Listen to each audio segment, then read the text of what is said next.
Assalamu alaikum wa rahmatullahi wa barakatuh, mes frères et sœurs. Donc nous en sommes au 9e hadith qui est la responsabilité dépend de la capacité. Abu Hurayra radiallahu anh a dit: j'ai entendu l'envoyé d'Allah sallallahu alayhi wa sallam dire: quand je vous interdis de faire quelque chose, évitez-le. Et quand je vous ordonne de faire quelque chose, faites-le dans la mesure de vos possibilités. Ceux qui vous ont précédés sont tombés dans la perdition seulement par l'abondance de leurs questions et leur opposition à leurs prophètes. Hadith sahih rapporté par Al-Bukhari. Commentons maintenant ce hadith. Tout ce que le prophète sallallahu alayhi wa sallam interdit doit être évité, car s'abstenir de faire un acte interdit est plus facile que d'accomplir un acte ordonné par la religion. À propos de l'ordre, le prophète sallallahu alayhi wa sallam a dit: quand je vous ordonne de faire quelque chose, faites-le dans la mesure de vos possibilités. La chose ordonnée est en effet un acte qui peut être difficile à accomplir. C'est pour cela que le prophète sallallahu alayhi wa sallam a mis la restriction suivante: faites-la dans la mesure où cela vous est possible. Quelles sont les leçons qu'on peut tirer de ce hadith? Donc, leçon numéro 1. L'obligation d'éviter ce que l'envoyé d'Allah sallallahu alayhi wa sallam a interdit, et a fortiori ce qu'Allah a interdit.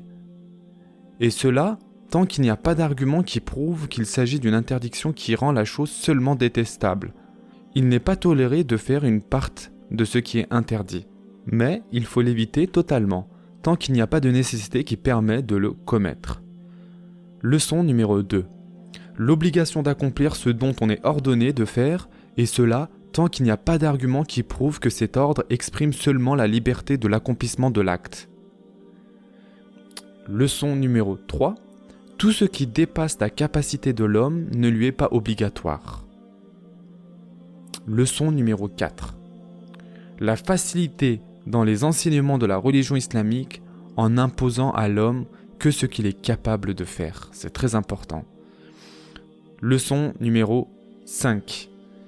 Pour celui qui est dans l'incapacité d'accomplir un ordre, il lui suffit de faire ce qu'il peut de cet ordre. En effet, celui qui est dans l'incapacité de prier debout, priera assis.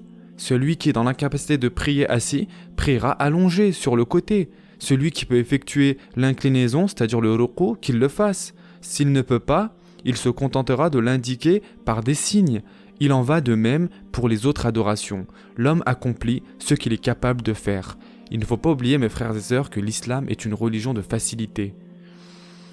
Leçon numéro 6. Il ne convient pas de poser trop de questions, car cela, surtout pendant la période de révélation, peut causer l'interdiction d'une chose qui n'est pas auparavant interdite, ou l'obligation d'une chose qui ne l'était pas. Mais il se contente de poser la question sur ce dont il a besoin seulement.